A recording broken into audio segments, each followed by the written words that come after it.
TV पर रामायण देखकर रावण मतलब अरविंद त्रिवेदी बहुत भावुक हुए। क्या? तुझे कैसे पता? हेलो ऐप से। देख, ये है हेलो ऐप। जैसे ही आप हेलो ऐप डाउनलोड करते हो, ऊपर सर्च बार में हेलो ट्रेंड्स मिलेगा, जिसमें सभी ट्रेंडिंग न्यूज, वीडियोस, आर्टिकल्स मिलेंगे। उससे आप डे टू डे इन्फॉर्मेशन से अपडेट रख सकते हैं। ये तो बहुत अच्छा ऐप है।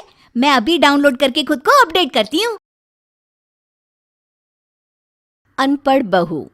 सीतापुर गांव में रेवती नाम की औरत अपने 2 बेटे अरुण और वरुण के साथ रहती थी। उन दोनों की शादी हो चुकी थी।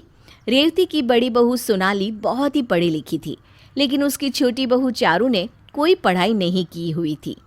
सोनाली चारू को हमेशा ही ताने मारती रहती और उसे उसके अनपढ़ होने का एहसास दिलाती रहती। चारू, कल मेरी कुछ दोस्त आएंगी घर पर। अच्छा भाभी, तो क्या तैयारी करनी है उनके लिए? हाँ, मुझे बाजार से सामान भी मंगाना है। एक काम करती हूँ, ऑर्डर कर देती हूँ। ऑर्डर? अरे मैं ले आती हूँ ना भाभी मार्केट से, आप मुझे बता दीजिए। अरे आजकल मोबाइल से सब ऑर्डर हो जाता है। क्या चारू, तुम्हें इतना भी नहीं पता?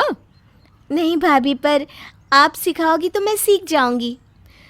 तुमने पढ़ाई लिखाई तो की नहीं, ये सब क्या सीखोगी तुम? छोड़ो। चारू सोनाली की बातों से काफी दुखी हो जाती है और पार्टी की तैयारी में लग जाती है। अगले दिन सोनाली की सहेलियां उसके घर आती हैं। पार्टी चल रही होती है और सोनाली जानबूझकर चारू को अपनी पढ़ी लिखी इंग्लिश बोलने वाली सहेलियों से मिलवाती है।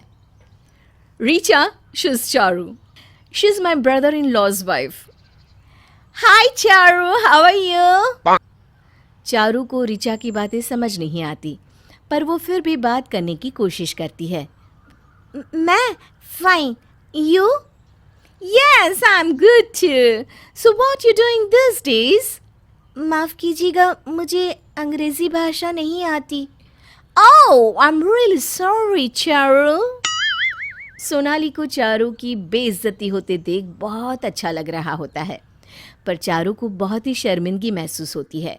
किचन में चारू बहुत उदास खड़ी होती है।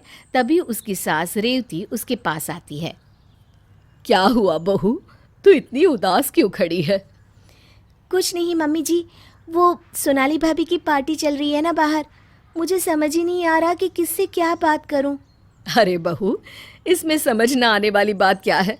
चलो हम दोनों चलते हैं, इससे तुम्हें बुरा भी नहीं लगेगा। नहीं माँ जी, रहने दीजिए।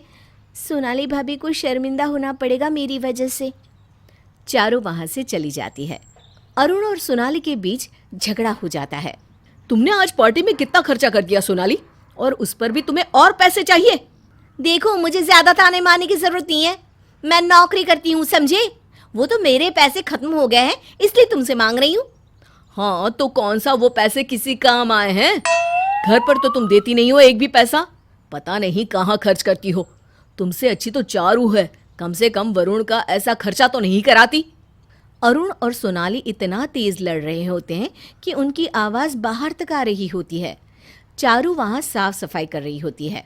मैं चारू की तरह अनपढ़ नहीं हूँ, आज के जमाने की पढ़ी लिखी लड़की हूँ, समझे? मेरी तुलना उससे मत करना। हाँ। चारू को ये सुनकर बहुत बुरा लगता है। वो रोते हुए अपने कमरे में चली जाती है। एक दिन रेवती और उसकी दोनों बहुएं घर पर होती हैं। बड़े दिन हुए पकोड़े खाए, आज बहुओं को अपने हाथों के पकोड़े बनाकर खिलाती हूँ। रेवती जैसे ही कढ़ाई में पकोड़े डालती है, थोड़ा सा तेल उसके हाथ पर गिर जाता है और वो जोर से चिल्लाने लगती है। तभी चारू और सोनाली रसोई में आ जाते हैं। सोनाली को समझ नहीं आता कि क्या करे, पर चारू जल्दी से फ्रिज से ठंडा पानी निकालती है और रेवती के हाथ पर डालने लगती है। मम्मी जी, ये हाथ को आप सीधा रखिए, मैं पानी डाल रही हूँ। अरे ये क्या कर रही हो तुम?